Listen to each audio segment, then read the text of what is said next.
यहाँ से 22वां अध्याय प्रारंभ होता है। इस अध्याय में शिव नैवेद्य, भक्षण का निर्णय एवं बिल्व पत्र का महात्म्य बताया गया है। ऋषिगण बोले, हे महामुनि, हमने पहले सुना है कि भगवान शिव को अर्पित किया गया नैवेद्य अग्रहा होता है। अतएव नैवेद्य के विषय में निर्णय और बिल्व पत्र का महात्म्य भी कहिए। श्री सूत जी बोले, हे मुनियों, अब आप सब सावधानी से सुने। मैं प्रेम पूर्वक सब कुछ बता रहा हूँ।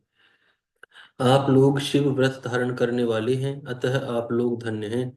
जो श्री शिव का भक्त, पवित्र, शुद्र, सतवती तथा दृढ़ निश्चयी है, उसे शिव नैवेद्य अवश्य ग्रहण करना चाहिए और अग्रह भावना का त्याग कर देना चाहिए। शिव नैवेद्य को देखने मात्र से ही सभी पाप दूर हो जाते हैं और श्री शिव का नैवेद्य भक्षण करने से तो करोड़ों पुण्य स्वतः आ जाते हैं। हजार यज्ञों की बात कौन कहे, अर्बुद यज्ञ करने से भी यह पुण्य प्राप्त नहीं हो पाता है जो शिव नैवेद्य खाने से प्राप्त होता है। शिव नैवेद्य खाने से तो शिव सायुज्य की प्राप्ति हो जाती है। जिस घर में शिव को नैवेद्य लगाया जाता है या अन्यत्र से शिव को समर्पित नैवेद्य प्रसाद रूप में आ जाता है, वह घर पवित्र हो जाता है और वह अन्य को भी पवित्र करने वाला हो जाता है। आए हुए शिव नैवेद्य को प्रसन्नता पूर्वक सिर झुकाकर ग्रहण करके भगवान शिव का स्मरण करते हुए उसे खा लेना चाहिए। आए हुए शिव नैवेद्य को दूसरे समय में ग्रहण करूंगा, ऐसी भावना करके जो मनुष्य उसे ग्रहण करने में विलंब करता है, उसे पाप लगता है। जिसमें शिव नैवेद्य ग्रहण करने की इच्छा उत्पन्न नहीं होती, वह महान पापी होता है और निश्चित रूप से नरक को जाता है। हृदय में अवस्थित शिवलिंग या चंद्रकांति मणि से बने हुए शिवलिंग अथवा स्वर्ण या चांदी से बनाए गए शिवलिंग को समर्पित किया गया नैवेद्य भगवान शिव की दीक्षा लिए भक्त को खाना ही चाहिए, ऐसा कहा गया है। इतना ही नहीं, शिव दीक्षित भक्त समस्त शिवलिंगों के लिए समर्पित महाप्रसाद रूप शुभ शिव नैवेद्य को खा सकता है। जिन मनुष्यों ने अन्य देवों की दीक्षा ली है और भगवान शिव की भक्ति में वे अनुरक्त हैं, उनके लिए शिव नैवेद्य के भक्षण के विषय में निर्णय को प्रेम पूर्वक आप सब सुने। हे ब्राह्मणों, शालग्राम में उत्पन्न शिवलिंग, रसलिंग यानी पारदलिंग, पाषाणलिंग, रजतलिंग, स्वर्णलिंग और देवों और सिद्ध मुनियों के द्वारा प्रतिष्ठित शिवलिंग, केसर के बने हुए लिंग, स्फटिक लिंग, रत्न लिंग और ज्योतिर्लिंग आदि समस्त शिवलिंगों के लिए समर्पित नैवेद्य का भक्षण करना चांद्रायण व्रत करने के समान फल देने वाला कहा गया है। यदि ब्रह्म हत्या करने वाला भी पवित्र होकर भगवान शिव का पवित्र निर्माल्य धारण करता है और उसे खाता है, उसके संपूर्ण पाप शीघ्र ही नष्ट हो जाते हैं। जहाँ चंड का अधिकार हो, वहाँ शिवलिंग के लिए समर्पित नैवेद्य का भक्षण मनुष्यों को नहीं करना चाहिए। जहाँ चंड का अधिकार ना हो, वहाँ भक्ति पूर्वक भक्षण करना चाहिए। बाणलिंग, लोहलिंग, सिद्धलिंग, स्वयंभूलिंग और अन्य समस्त प्रतिमाओं में चंड का अधिकार नहीं होता है। जो विधि पूर्वक शिवलिंग को स्नान कराकर उस स्नान जल को 3 बार पीता है, उसके समस्त पाप शीघ्र ही नष्ट हो जाते हैं। चंड के द्वारा अधिकृत होने के कारण अग्राह्य शिव नैवेद्य, पत्र, पुष्प, फल और जल, यह सब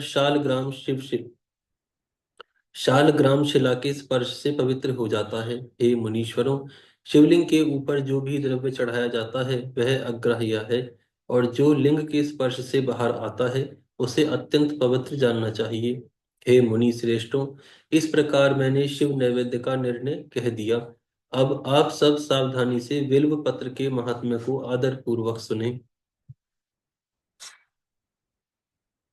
बिल्व वृक्ष तो महादेव स्वरूप है, देवों के द्वारा भी इसकी स्तुति की गई है। देवों के द्वारा भी इसकी स्तुति की गई है। अतः जिस किसी प्रकार से उसकी महिमा को कैसे जाना जा सकता है।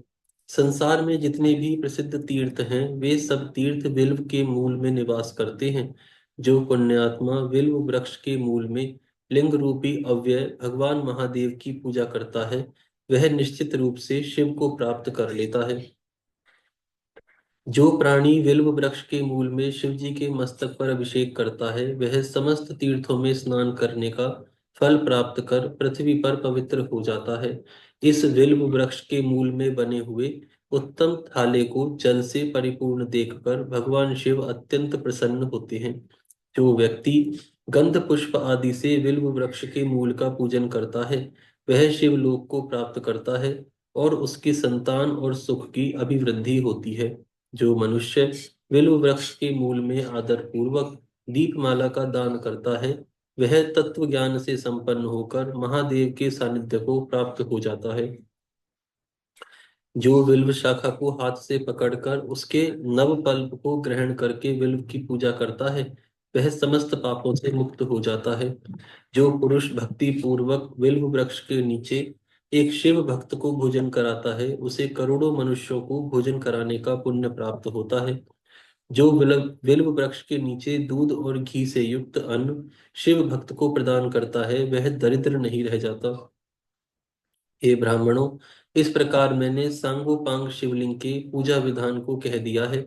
इसमें भी प्रवर्तों और निवृत्तों के लिए दो भेद हैं। प्रवृत्ति मार्गियों के लिए पीठ पूजा इस भूतल पर संपूर्ण अभिष्ट वस्तुओं को देने वाली होती है। प्रवर्त पुरुष को चाहिए कि सुपात्र गुरु आदि के द्वारा ही सारी पूजा संपन्न करे।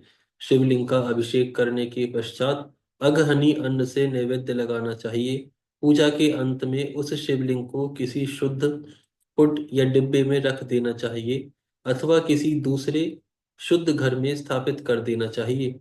निवृत्ति मार्गी उपासकों के लिए हाथ पर ही शिव पूजा का विधान है। उन्हें भिक्षा आदि से प्राप्त अपने भोजन को ही नैवेद्य रूप में अर्पित करना चाहिए। निवृत्ति मार्गियों के लिए परात्पर सूक्ष्म लिंग ही श्रेष्ठ बताया गया है। उन्हें चाहिए कि विभूति से ही पूजा करें और विभूति का ही नैवेद्य श्री शिव को प्रदान करें। पूजा करने के पश्चात उस विभूति स्वरूप लिंग को सिर पर सदा धारण करना चाहिए। यहाँ पर यह अध्याय समाप्त होता है। आज यहाँ विराम करते हैं, फिर कल से प्रारंभ करेंगे। हरिओम।